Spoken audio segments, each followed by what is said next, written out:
I'm a big fan of N.S. Lyons, this mysterious internet writer who I think has got very perceptive insights into the nature of the times we live in. And he recently wrote a column where he mocked the conservative tendency to call out the left for double standards.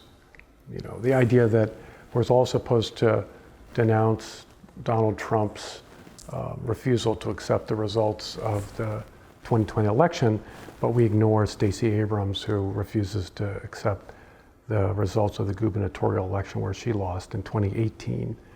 Or we're all supposed to be deeply concerned about the January 6th insurrection, but not about the Black Lives Matter protests that did tens of millions, hundreds of millions of dollars of damage throughout the country in the summer of 2020. I could go on.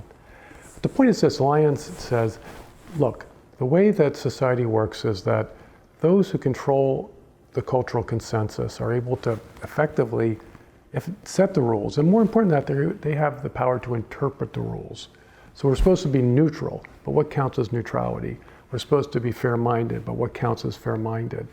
We're supposed to be even-handed, but what counts as even-handed?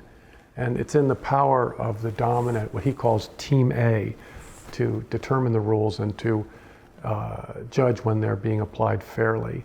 And Team B is the subordinate team, and it just has to accept the fact that Team A can impose its will upon Team B. And so it doesn't do any good to waste your breath saying that liberalism, the liberal elite, the liberal establishment operates with double standards. And then he goes on to say that part of this is just a display of power for Team A to subordinate Team B and kind of grind their faces into the reality that they just have to accept the fact that Team A runs the show.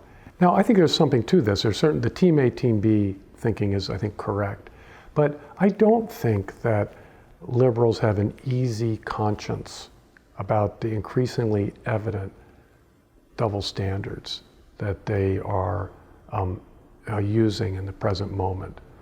I don't think they are easy-minded about the ready charges of racism and fascism and so forth. I think that they're anxious that maybe this is not such a great thing, but they do it nonetheless. I think this is a symptom that the double standards is driven more by fear of a loss of cultural authority than confidence in the possession of that authority. It seems to me that one of the biggest changes in my lifetime has been the growing distrust, really across a fairly wide range of Americans, a growing distrust of the old authorities. The day is long past when a Walter Cronkite figure can command the opinion of a nation. Lyndon Johnson famously said while the Vietnam War protests were heating up, he famously said when Walter Cronkite did a show raising gentle doubts about our Vietnam policy, Johnson said, when you lose Cronkite, you've lost the nation. That's long past. Obviously, the pandemic is a good example where scientific authorities, they told us that racism is a public health emergency and that those protesting don't need to shelter in place. They don't need to follow the quarantine guidelines. And that really undermines scientific authority, which has already been, I think, undermined in other respects as well. And universities, which are now so ideologically left, anyone with any doubts about that ideological project has lost trust in academic authority. Our political and cultural milieu is characterized by profound distrust of the old institutions. And it's in that environment that establishment figures, the left, center-left establishment, has to ratchet down ever more vigorously the bubbling up dissent, to tamp it down. That's why we're seeing censorship on the internet, which is really obvious and evident to us. That's why we're seeing news media be more partisan. The media is always partisan, and it's not necessarily a terrible thing, but it's become really transparently partisan. And I think the way to think about that is not a sign of power.